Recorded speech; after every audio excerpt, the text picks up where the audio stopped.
पुणे महानगरपालिकेची सार्वत्रिक निवडणूक 2026ची रणधुमाळीला सुरू होऊन अवघे 5-6 दिवस झालेले आहे। मात्र या ठिकाणी जर आपण पाहतोय आज हडपसरच्या क्षेत्रीय कार्यालयामध्ये शिवसेना उद्धव बाळासाहेब ठाकरे गटाचे अधिकृत असणारे उमेदवार या ठिकाणी आंदोलन करतायत। नेमकं हे आंदोलन कशासाठी करतात हे पाहणं गरजेचं आहे। खऱ्या अर्थाने जर पाहिलं तर निवडणुकीचे आणि मतदानाचे अवघे 5-6 दिवस प्रचाराचे राहिलेले आहेत। मात्र या ठिकाणी शिवसेना उद्धव बाळासाहेब ठाकरे गटाचे अधिकृत असणारे उमेदवार प्रभागामध्ये प्रचार करण्याचं सोडून हडपसरच्या क्षेत्रीय कार्यालयामध्ये या ठिकाणी मोठ्या संख्येने TMRO आंदोलन जे आहे ते या ठिकाणी करत आहे। मात्र हे आंदोलन करण्यापाठीमागचा उद्देश नेमकं काय आहे हे आपण जाणून घेणार आहे। आपल्यासोबत या ठिकाणी शिवसेना उद्धव बाळासाहेब ठाकरे गटाचे अधिकृत उमेदवार नितीनदादा गावडे आहेत। आपण त्यांच्याशी संवाद साधणार आहोत। दादा, प्रभागामध्ये प्रचार करायचं सोडून आज आपण हडपसरच्या क्षेत्रीय कार्यालयामध्ये आंदोलन करताय, आंदोलन कशासाठी करताय काय सांगा? सर, आता आम्हाला निवडणूक लढवण्यासाठी आम्हाला निवडणूक आयोगाने जो नंबर दिला आहे, आमचे उमेदवार विजय वामनराव देशमुख यांचा नंबर दिला होता 2। आम्ही गेले 2 ते 3 दिवस तो अनुक्रमांक सगळ्या जनतेपर्यंत मतदारांपर्यंत पोचवला आणि आज आमचा माणूस इथं आला असता आम्हाला निवडणूक अधिकाऱ्यांकडून कोणता एक सिंगल कॉलही आला नाही की अशी चूक झालेली आहे। आमचा माणूस इथं आला असता आम्हाला कळलं आहे की तुमचा अनुक्रमांक 2 आहे तो 3 नंबर झालेला आहे। आता तुम्ही आम्हाला सांगा, कमीत कमी आम्ही आमच्या 25,000 ते 50,000 मतदारांपर्यंत हा नंबर पोचवला आहे की विजय वामनराव देशमुख यांचा अनुक्रमांक 2 आहे। 2 नंबरच्या तुम्ही बटन दाबा आणि आता जर आम्हाला इथं येऊन समजत असेल हा अनुक्रमांक 3 आहे तर आम्ही निवडणूक कशी लढवायची? नंबर जो बदललेला आहे त्या संदर्भात निवडणूक आयोगाने आपल्याला कळवलं नाही का? एकही सिंगल त्यांचा कॉल किंवा आम्हाला कोणतंही पत्र मिळालेलं नाही आहे। आत्ता इथं आम्ही इथं आलो असता आम्हाला ते सांगतायत की हे सगळं आमच्या नजरचुकीने झालेलं आहे। एवढी मोठी नजरचुकी होऊ शकते?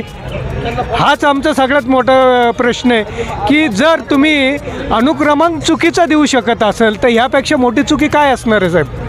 आज आपण या ठिकाणी TMRO आंदोलन जे आहे ते करत आहे, काय याचा जाब निवडणूक आयोगाला विचारण्याचा प्रयत्न आपण करणार आहे? आम्हाला त्यांना एकच विचारायचं आहे की जर आम्ही प्रचार आज करतोय, उद्या त्यांनी अजून काहीतरी काढलं आणि आम्हाला 2 दिवसांनी अजून पुन्हा समजलं की 2 नंबर नाही आहे, तुमचा 3 नंबर नाही, 5 नंबर नाही, आम्ही करायचं काय? आम्हाला निवडणूक आयोगाकडून काहीतरी या बाबतीत ठोस निर्णय हवा आहे की आम्हाला एकतर आमचा नंबर जो आहे 2 तो नंबर आम्हाला जसाच्या तसा ठेवून द्यावा। कारण जे बाकी उमेदवार तोही मान्य करत असेल की त्यालाही तो उमेदवार जो नंबर भेटलेला आहे पूर्वीचा त्याला तो मान्य असेल तर निवडणूक आयोगाला काय प्रॉब्लेम आहे? निवडणुकीच्या काळामध्ये आत्ता म्हणत होते की निवडणूक अधिकारी आयत्या पिठावर रेगुटे मारण्याचं काम करत आहेत आणि नागरिकांची आणि उमेदवारांची दिशाभूल करत आहेत। काय या पाठीमागचं स्पष्टीकरण असं आपलं काय सांगाल? साहेब, त्याचं एकमेव उदाहरण आत्ता तुमच्या डोळ्यासमोर आहे। तुम्ही सांगा, ही चूक साधी चूक आहे का हो? जर तुम्ही अनुक्रमांकच चुकीचा देत असेल तर उमेदवारांनी मतदान मागायचं कसं? आणि एकतर ही सगळी कुणाची मिली बघत आहे आणि काय आहे याचं आम्हाला काहीच समजत नाही आहे। आम्ही फक्त न्याय मागण्यासाठी इथं आलेलो आहे। निवडणूक आयोगाने आम्हाला न्याय द्यावा। जो अनुक्रमांक आम्हाला पूर्वी दिला होता तो अनुक्रमांक आमचा तसाच ठेवावा हीच आमची मागणी आहे। 5-6 दिवस आपण प्रचारासाठी बाहेर जात आहे, घरोघरी नागरिकांची गाठीभेटी करताय आणि आपलं अनुक्रमांकाचं जे बटन आहे ते सांगत आहे आणि आज या ठिकाणी निवडणूक आयोगाकडनं झालेल्या चुकीला आपण कसं पाहता? किमान आम्ही 25,000 ते 50,000 लोकांपर्यंत आमचा अनुक्रमांक पोचवलेला आहे आणि आता पुन्हा आम्हाला त्यांना सांगायचं की 2 नाही, आमचा अनुक्रमांक 3 आहे। हे शक्य आहे का साहेब? तुम्ही सांगा। म्हणजे हे नक्की ही कोणती चाल आहे आणि काय आहे हेच आमच्यासारख्या शिवसैनिकांना आता समजत नाही आहे। वेळेवर चूक सुधारणा झाली नाही तर पुढची भूमिका आपली काय असणार आहे काय सांगा? आम्ही त्या संदर्भात आता सर्वजण मिळून आम्ही आमच्या वरिष्ठ पदाधिकाऱ्यांशी याबाबत चर्चा करून 100% आम्ही निर्णय घेणार आहे।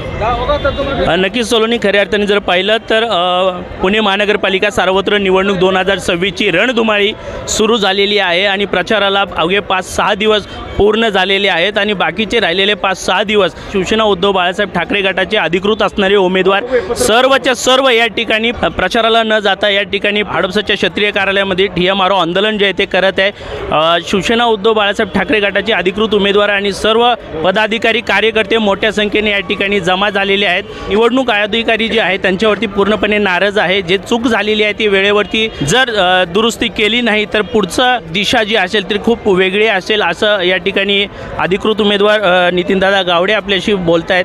मात्र आपल्यासोबत प्रशांतदादा पण आहेत. आपण त्यांच्याशी संवाद साधणार आहोत. दादा, काय नेमकं परिस्थिती आहे, काय सांगाल? खरं तर निवडणुकीचा काळ हा फार धामधुमीचा असतो. प्रत्येक उमेदवाराला 1 मिनिटसुद्धा महत्त्वाचा असतो. रात्री अपरात्री जागून उमेदवार आपला प्रचार करत असतात, तो लोकांपर्यंत मतदारापर्यंत नेत असतात. अशाच वेळेला निवडणूक आयोग जाणीवपूर्वक काहीतरी चुका करतं. 3 तारखेला या आमच्या विजय वामनराव देशमुख यांचा अनुक्रमांक 2 आम्हाला दिला होता, अधिकृत दिला होता. आणि आज आहे 7 तारीख. 3 तारीख ते 7 तारीख 4 दिवसामध्ये आम्ही हजारो मतदारांपर्यंत तो अनुक्रमांक पोहोचवला. आणि आज हे निवडणूक अधिकारी आम्हाला कळतं की तुमचा अनुक्रमांक आमच्या नजर चुकीने चुकलेला आहे, ही त्यांनी चूक कबूल केलेली आहे. मग आमची मागणी एकच आहे की आहे तो नंबर कायम ठेवा आणि ज्या अधिकाऱ्यांनी चूक कबूल केलेली आहे त्या अधिकाऱ्याला या ठिकाणी तात्काळ बडतर्फ करावं, ही आमची मागणी आहे. नक्कीच या ठिकाणी जर का आपण पाहिलं तर या ठिकाणी सुद्धा मोठ्या प्रमाणामध्ये शिवसेना उद्धव बाळासाहेब ठाकरे गटाच्या सर्व पदाधिकारी पक्ष आणि अधिकृत उमेदवारांकडून निवडणूक आयोगाचे जे अधिकारी आहेत त्यांच्यावरती नाराजगी व्यक्त केली जाते. लेखी स्वरूपामध्ये निवडणूक आयोगाचे जे अधिकारी आहेत त्यांनी आपली चूक जी आहे ते मान्य केलेले आहे. ते म्हणतात की नजर चुकीने या ठिकाणी चूक झाली आहे. मात्र या ठिकाणी जे निवडणूक 5 वर्षाच्या नंतरनी लागली जाते आणि तेच एक संधी असते प्रत्येक सामाजिक कार्यकर्त्याला की आपल्या कामाच्या माध्यमातून प्रभागातलं विकास कामं कशा पद्धतीने करता येईल. मात्र या ठिकाणी निवडणूक आयोगाच्या अधिकाऱ्यांकडून जाणीवपूर्वक जर या ठिकाणी अधिकृत उमेदवारांचा आणि खऱ्या सच्च्या समाज सेवकाचं जर दिशाभूल करण्याचं काम करत असेल, त्याच्यावरती जर का अन्याय करण्याचं काम करत असेल तर या सगळ्या गोष्टीला जबाबदार कोण असणार हे प्रश्न या ठिकाणी निर्माण होतो आहे. अधिकची माहिती घेण्यासाठी आपण निवडणूक अधिकाऱ्यांशी देखील जाऊन भेटणार आहोत. त्यांच्याशी देखील या घटनेची सविस्तर माहिती घेण्याचा प्रयत्न करणार आहोत. सुधारित जे अनुक्रमांक आहेत त्यानुसारच यादी जी आहे ती पब्लिश केलेली आहे आणि त्यानुसारच मतपत्रिकेमध्ये नावं येणार आहेत. सर, प्रचार दरम्यान प्रत्येक उमेदवार नागरिकांच्या गाठीभेटी घेत असताना 50,000हून अधिक लोकांपर्यंत पूर्वीचं जे अनुक्रमिका बटन होतं, नंबर होता, ते नंबर प्रचार केलेला आहे, नागरिकांपर्यंत पोहोचवलेला आहे. याचा फटका उमेदवारांना बसणार नाही का? नाही, उमेदवारांना यामध्ये चूक झालेली असल्या ती जर निदर्शनास आली तर त्यामध्ये सुधारणा करणं हे गरजेचं असतं. त्यामुळे ती सुधारणा करण्यात आलेली आहे.